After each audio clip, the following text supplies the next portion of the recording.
Ciao a tutti, oggi finalmente ritorno con una ricetta utilizzando la mia amata zucca e si tratta delle zeppole morbidissime senza uova o fritelline di zucca troppo buone, leggere e con un gusto fantastico. Si preparano in un attimo e ancora più velocemente spariscono in un lampo, vanno letteralmente a ruba, talmente sono buone.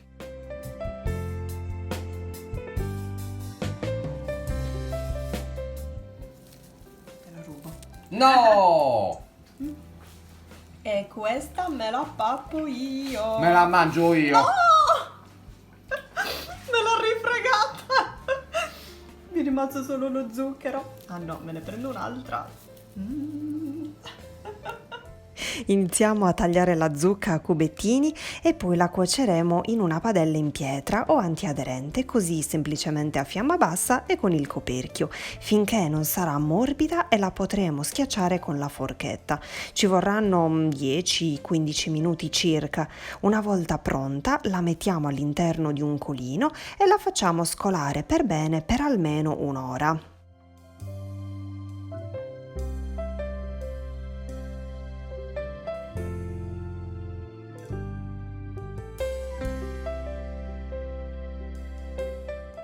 Trascorso questo tempo prepariamo il resto degli ingredienti, quindi all'interno del latte tiepido versiamo lo zucchero, mescoliamo bene e poi sbricioliamo il lievito di birra. Mescoliamo bene anch'esso con una spatolina.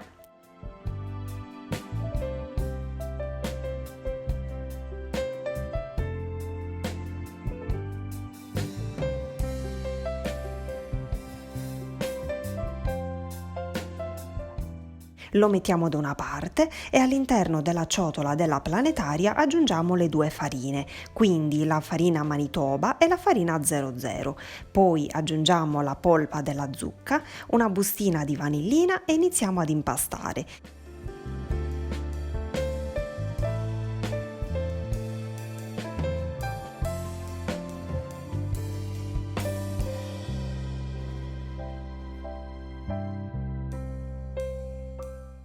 Piano piano aggiungiamo anche il latte con dentro lo zucchero e il lievito, facciamo lavorare per almeno 5 minuti e poi aggiungiamo poco per volta il burro morbido a pezzetti, così come mostrato in video.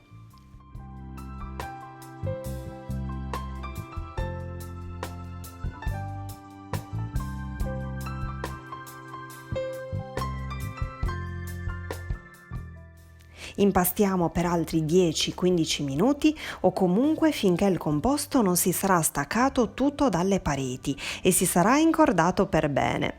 Aggiungiamo anche il sale ed ecco il nostro impasto prontissimo, ma guardate che bello e che incordatura fantastica. Dovrete ottenere un impasto proprio di questo tipo, liscio, omogeneo e per nulla appiccicoso, quindi che lo possiamo lavorare sulla spianatoia di legno senza un briciolo di farina.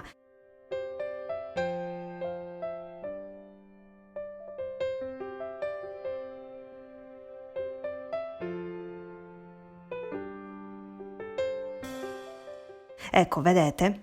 Creiamo giusto qualche piega, gli diamo una bella forma rotonda e lo trasferiamo all'interno della ciotola che copriremo sia con la pellicola trasparente e sia con la coperta di lana, in modo tale da creare subito il calore necessario alla lievitazione.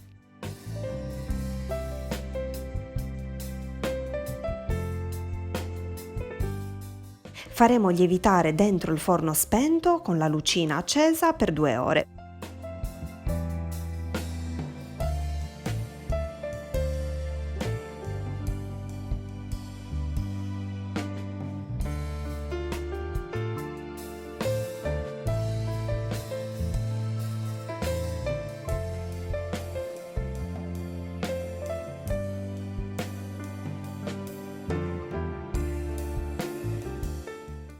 Trascorso questo tempo siamo prontissimi per creare le nostre palline.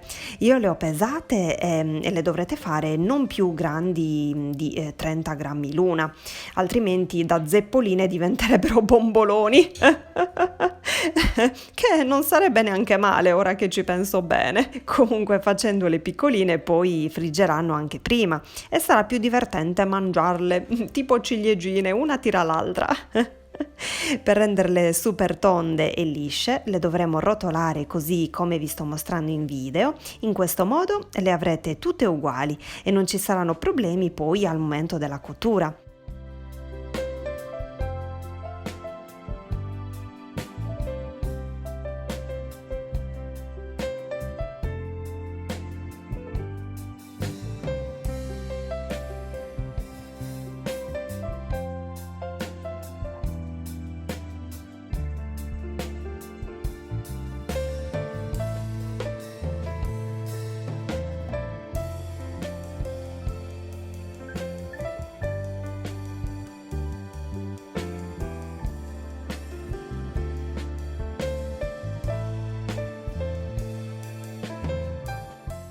Eccole qui tutte in fila, ma che carine sono. Le copriremo con la pellicola trasparente, con la coperta di lana e lasciamo lievitare ancora per 40 minuti.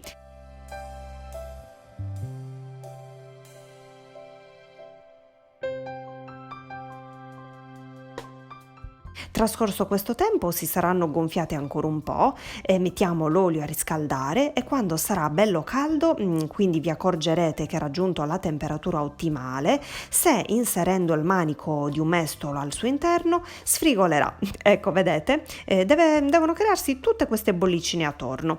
Quindi abbassiamo leggermente la fiamma in modo tale da non far bruciare esternamente le nostre zeppole e rischiare che restino crude dentro e le friggiamo finché da ambo i lati non avranno raggiunto un bel colorito brunastro. Almeno a me piacciono così, con questo colore, ma volendo potreste anche lasciarle un po' più chiare, quindi dorate.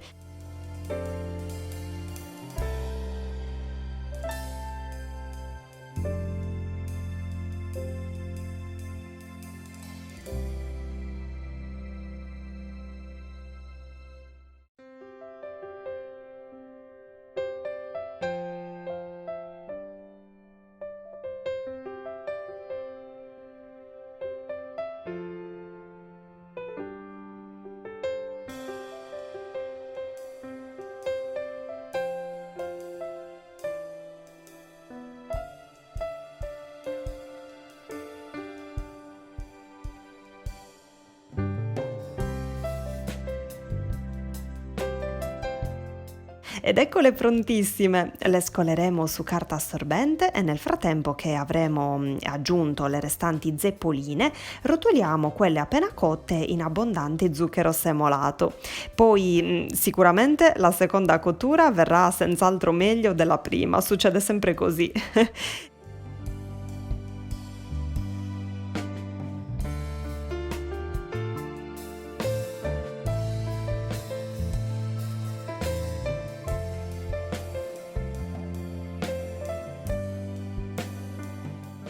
Eccole qui, tutte in fila, pronte per essere gustate. Ah, il profumino che hanno è un qualcosa di celestiale. Per non parlare del sapore, wow! Se vi dovesse piacere, potreste pure sostituire la bustina di vanillina con la scorza di mezza arancia e magari anche un pizzico di cannella. Ma sono veramente troppo buone in entrambi i modi. Io ho preferito lasciarle così in modo tale da sentir bene il gusto della zucca. Non sembrano neanche fritte, talmente sono leggere. E poi, essendo comunque senza uova, è un sogno che restino così soffici. Provatele, ve le ruberanno da sotto il naso e dalle mani. Spero tanto che questa ricetta vi sia piaciuta, vi abbraccio forte e vi rimando ai prossimi video. Ciao!